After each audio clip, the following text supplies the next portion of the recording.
이 케이스를 보니까 수술이 잘 괜찮고 좋은 케이스가 있는 거와는 별개로 많은 고민이나 반성을 하게 되는 케이스입니다. 물론 클라이언트는 많이 좋아하시죠.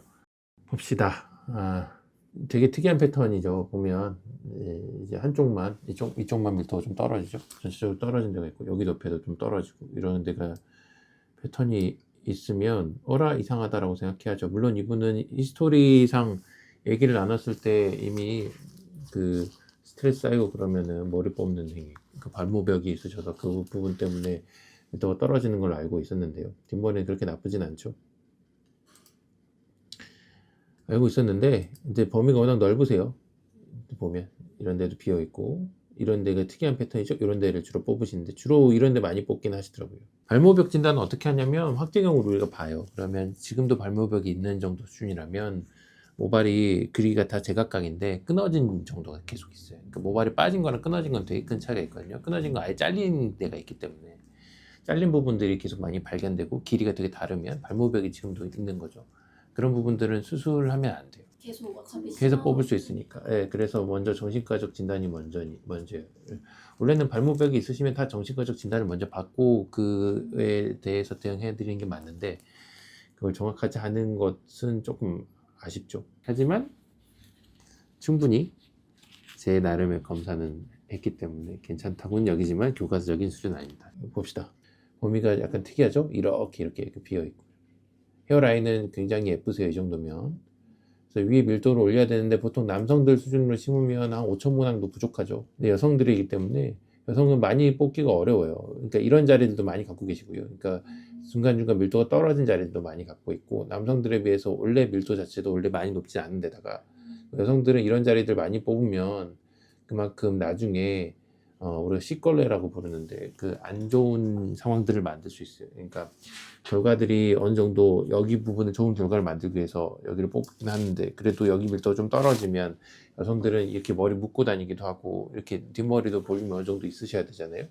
그런 게 부족한 상황들을 만들 수 있죠. 근데도 불구하고 아주 많이 뽑죠. 이 정도면 3212모낭 정도에 뽑았으면 꽤 많이 뽑은 셈입니다. 그에 보면 지금 요즘에는 당연히 0.8로 뽑았을 것 같은데 지금 1.0으로 뽑은 거 보면 이때 당시는 수술 실력이 그만큼 좀 더 모질렸다고 생각해요. 잘라먹은 것도 좀 잘라먹죠. 여기 처음 세션 보면 좀 잘라먹은 게 좀 보여요. 수술은 뭐 나쁘지 않게 끝났네요. 요즘에는 좀 더 적게 한 번 세션 때 적게 뽑는 경향들이 있는데 근데 이분은 한 1000개 정도면 세션당 1000개 좀 넘게씩 뽑았는 것 같아요. 그래서 3200모낭 정도 뽑았고 그냥 골고루 심었겠죠. 골고루 심었을 때 항상 하는 얘기는 이 중앙 라인들, 중앙 라인이라는 건 가르마 주변부는 제일 많이 심고요. 그다음에 이런 데는 좀 덜 심어야 겹쳐지는 모발들이 좀 생기니까 여기는 좀 더 그나마 낫고 그다음에 이 사이드 라인 쪽 이분은 특이하게 이 옆부분 여기를 뽑았으니까 이 부분은 심지어 뽑는 자리랑도 연결되어 있거든요. 그런 자리들을 아주 많이 밀도를 올릴 필요는 없겠죠. 왜냐하면 뽑는 부분하고 밀도가 엇비슷해져야 되니까 굉장히 밀도 올리면 그만큼 손해일 거예요. 결국은 이분 입장에서 가장 많이 심는 자리는 이 중앙부. 여기는 제일 많이 심고요. 이 자리를 좀 더 덜 심고 여기는 좀 더 덜 심고 이런 양상을 띱니다. 그래야지만 가장 효율적으로 심어낼 거예요. 이럴 때 보면 빈자리들을 계속 우리가 추적해서 볼 수가 있죠. 이렇게.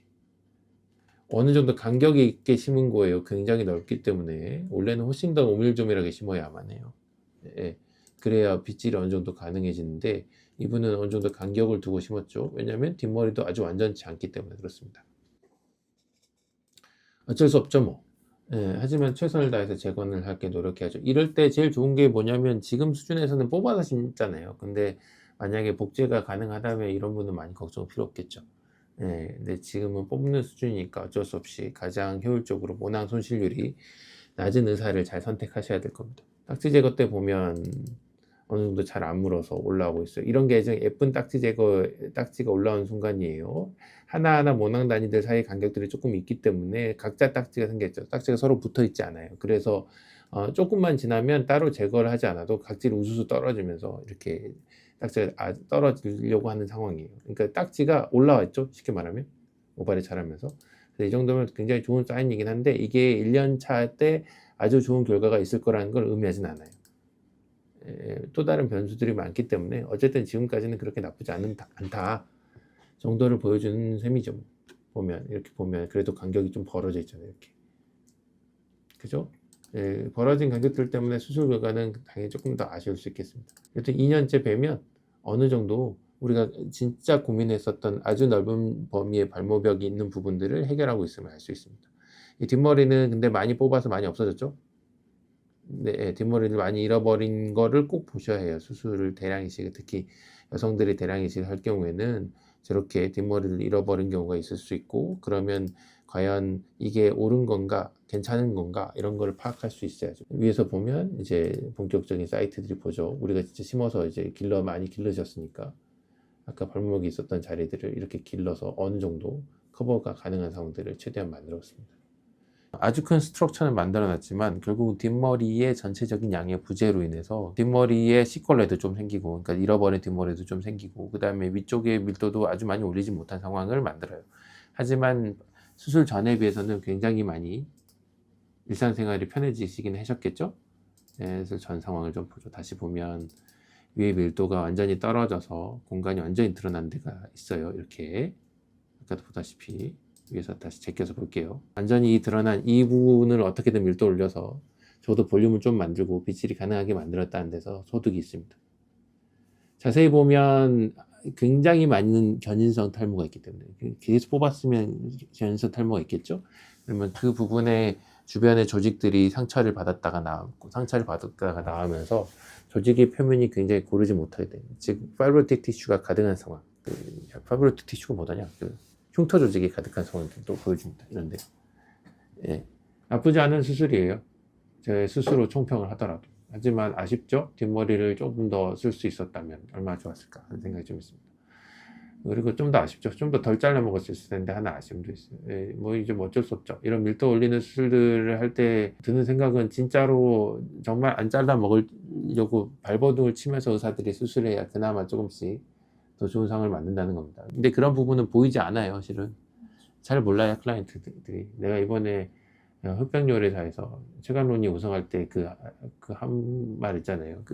계속 보이지 않는 곳에서 끊임없이 루트를 만들면서 열심히 노력하는 요리사분들, 셰프분들의 하루를 정리하는 본인을 위한 유일한 요리가 되게 그랬듯이 이런 수술들도 하고 나면 저는 완전히 진이 빠지긴 하거든요. 왜냐하면 마지막 순간까지 어떻게든 안 잘라 먹도록 노력해야 되니까. 이 케이스를 보니까 수술이 잘 괜찮고 좋은 케이스가 있는 거와는 별개로 많은 고민이나 반성을 하게 되는 케이스입니다. 물론 클라이언트는 많이 좋아하시죠. 그러니까 이런 상황일 때는 다시 발모벽이 생기지 않는다는 전제하에서는 굉장히 좋은 수술이죠. 근데 강박질환은 끝이 없으니까 그 상황에 대한 고민이 되게 필요하죠. 원장님 입장에서는 근본적인 문제를 해결된 게 아니니까. 그렇죠. 해결이 되는지 안 되는지 모르니까. 근데 내가 판단했으니까. 근데 그거는 어떻게 보면 잘못된 게 아닐까라는 생각을 하는 거죠. 잘못된 게 분명하죠. 근데 쉽지 않은 거죠. 쉽지 않은 겁니다. 그 쉽지 않은 거를 하기 위해서 시스템이 필요한 거죠. 오늘 촬영 때도 그렇고 요새 고민이 많으신 것 같아요. 고민이 많을 수밖에 없는 겁니다. 근본적인 질문을 계속 던져야 돼요. 저도 어쩔 수 없이 이 수술을 오랫동안 끌고 가기 위해서 내가 가장 놓치고 있는 부분이 뭐가 있는지를 계속 보아야 하는데, 그래야만 병원이 확장되었을 때도 다양한 부류의 선생님들이 자기 파트에서 일을 하면서 자기가 원하는 걸 쌓아갈 수 있거든요. 어떻게 해서든 돈을 벌어서 여러분한테 월급을 드려야 되는 사람 입장에서 나와 클라이언트가 원하는 부분들을 최선을 다해서 할 수 있는 선에서 미리 설명하고 수행해내는 역할을 동시다발적으로 하려면 굉장히 고민을 거듭해야 돼요. 뭔가 기본적인 의사 입장이 아니라 경영인이나 돈 버는 사람 입장에서 계속 버텨줘야죠. 그거에 대한 고민은 계속 해가야 돼요.